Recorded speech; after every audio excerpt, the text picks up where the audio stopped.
Hello day students, इस tutorial में हम थर्ड पार्ट शुरू करने चल रहे हैं द अर्ली सोसाइटीज़ की थीम का जो पहला चैप्टर है राइटिंग एंड सिटी लाइफ। और इसमें हम मैप के जरिए समझने की कोशिश करेंगे कि ये वास्तव में जो मेसोपोटामियन सिविलाइजेशन है ये है क्या, किस रीजन में पड़ती है, कहाँ है वर्ल्ड मैप में, हम कहाँ ढूंढेंगे इसको। लेकिन उसके पहले हम छोटा सा इंट्रोडक्शन ले लें।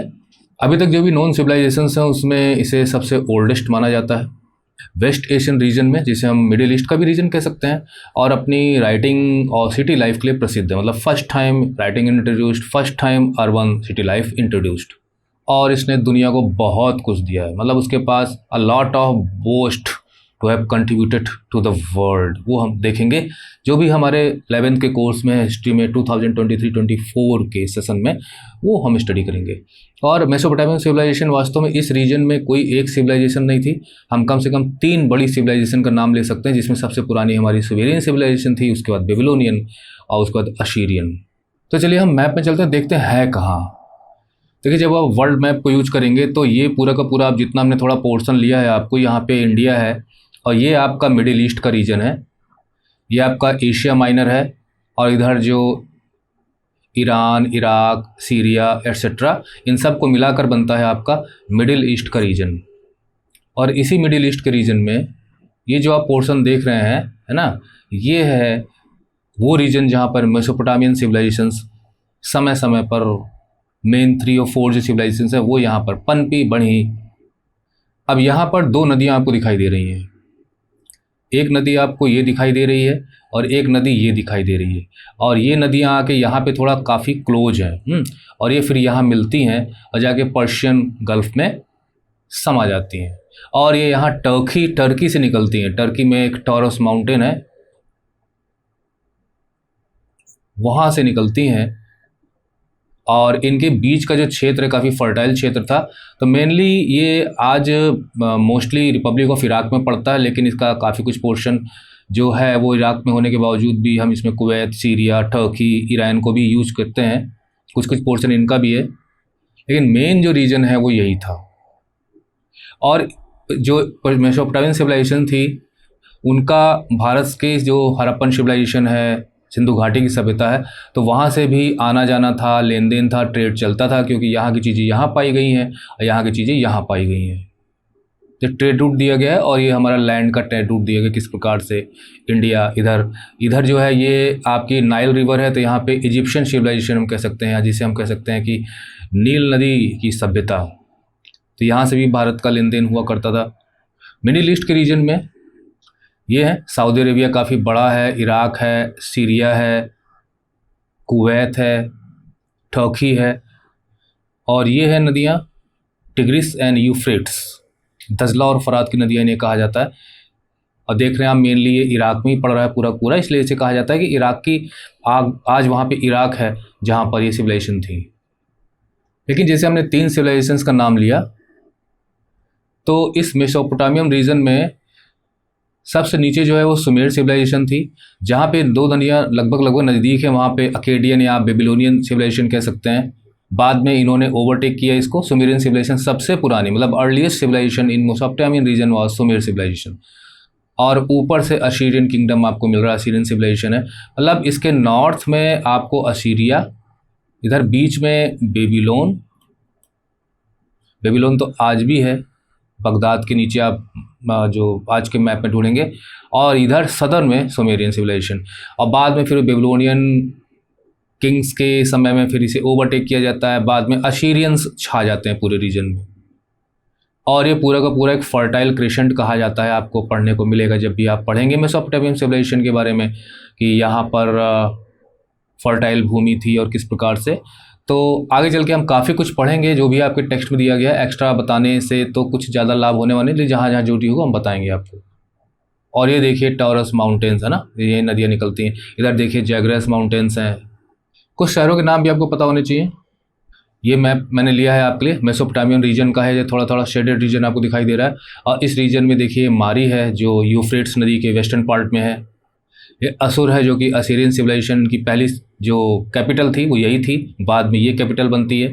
ये बड़े बड़े सिटीज़ हैं, जैसे यहाँ दिया है वशुखनी, और यहाँ पर देखिए आप सुमेरियन सिविलाइजेशन में उर है, उरुक है, ये दोनों काफ़ी पुराने सिटीज़ थे। मतलब शुरू में डेवलप होने वाले सिटीज़ में इन्हीं का नाम आता है। उरुक को हम कह सकते हैं कि उर से भी पुराना था। लगास है, निफर है, इशिन है, किश है, बेबीलोन तो है ही है। अब बेबीलोनियन सिविलाइजेशन का जो अपर पार्ट था वो अकेडियन सिविलाइजेशन से आप जोड़ सकते हैं, या आप कह सकते हो कि वो अक्कड़ का रीजन था। और फिर इधर डिजर्ट का रीजन आ जाता है। यहाँ तो खैर फर्टाइल रीजन था, यहाँ पर पानी, बाढ़ का पानी आ जाया करता था, यहाँ पर वेजिटेशन थी। तो मेरे ख्याल से अब आप मैप में समझ चुके हैं, तो आपको पता चल गया होगा वेस्ट रीजन कौन सा है। और राइटिंग सिटी लाइफ अभी आगे पढ़ेंगे, और सुमेरियन और बेबीलोनियन असीरियन का कंसेप्ट आपको क्लियर हुआ होगा, जिसमें से राइटिंग और सिटी लाइफ जो कुछ भी आप पढ़ेंगे वो सुमेरियन सिविलाइजेशन से रिलेटेड है। तो सबसे पहला टॉपिक हमारा इसमें यह है कि मेसोपोटामिया एंड इंट्रोडक्शन। मेसोपोटामिया एक ग्रीक वर्ड है जिसका मतलब होता है the land between two rivers. वो दोनों रिवर्स हैं Tigris and Euphrates, Tigris and Euphrates, तजला फरात की नदियाँ हम कहते हैं, क्योंकि सिविलाइजेशंस नदियों के ही किनारे पनपी हैं दुनिया भर में, because of the use of water in our life. वो जीवनदात्री होती है ना। और यहाँ पे एक चीज़ और आपको बता दें कि दो वर्ड्स आपको पता होने चाहिए कि जिनसे ये बना है मेसोपोटामिया।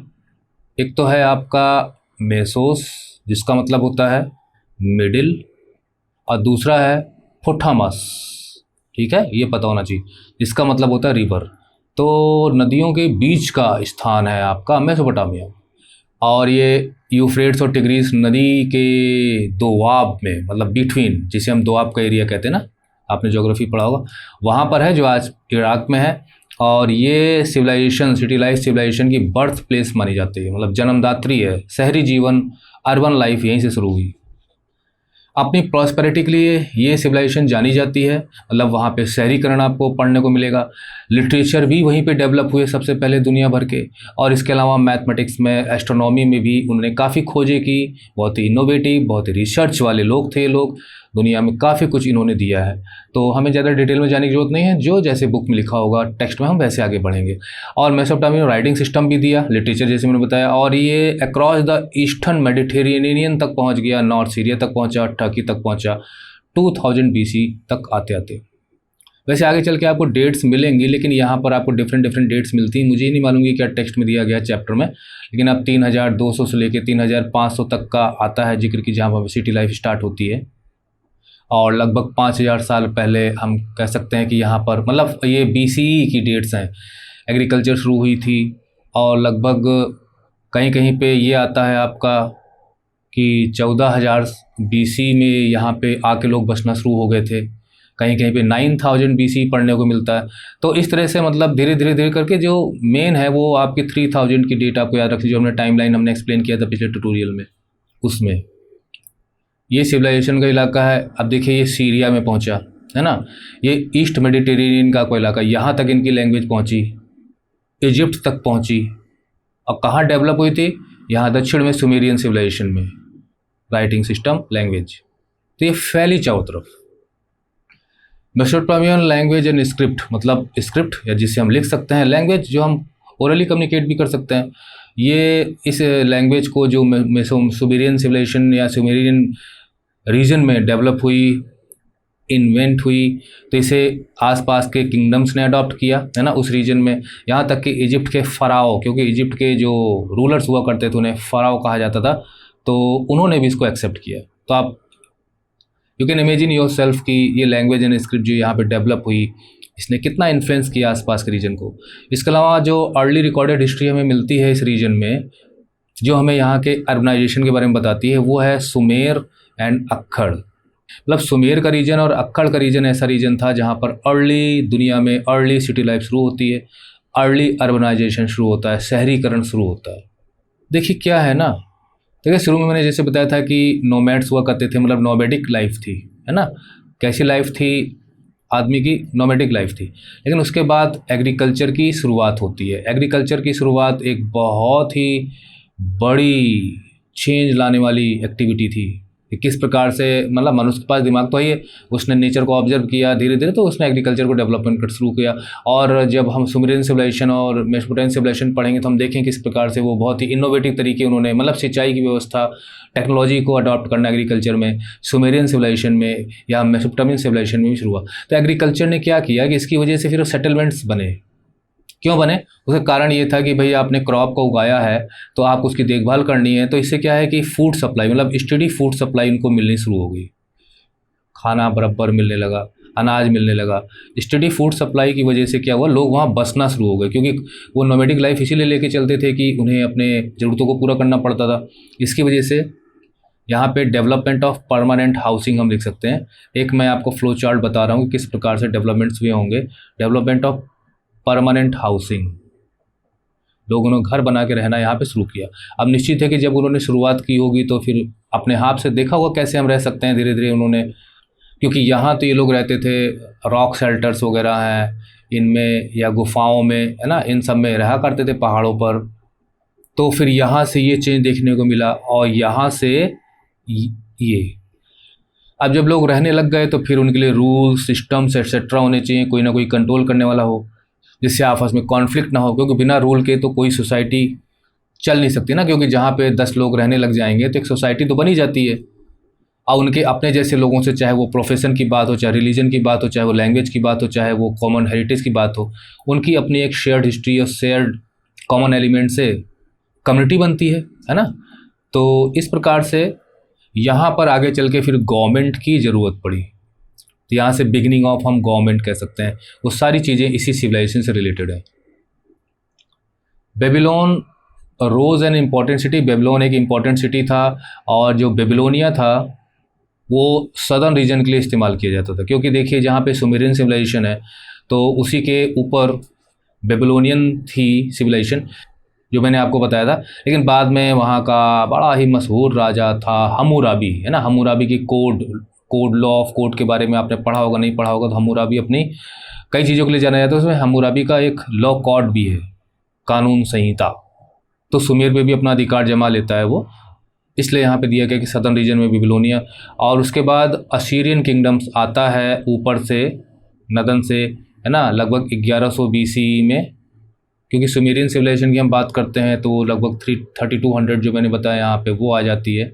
और later region being known as Assyria, ये नॉर्थ में पहले इस्टेब्लिश हुआ था तो वो असीरिया के नाम से आया था। तो हो गया आपका Sumerian civilisation, Babylonian civilisation, Assyrian civilisation.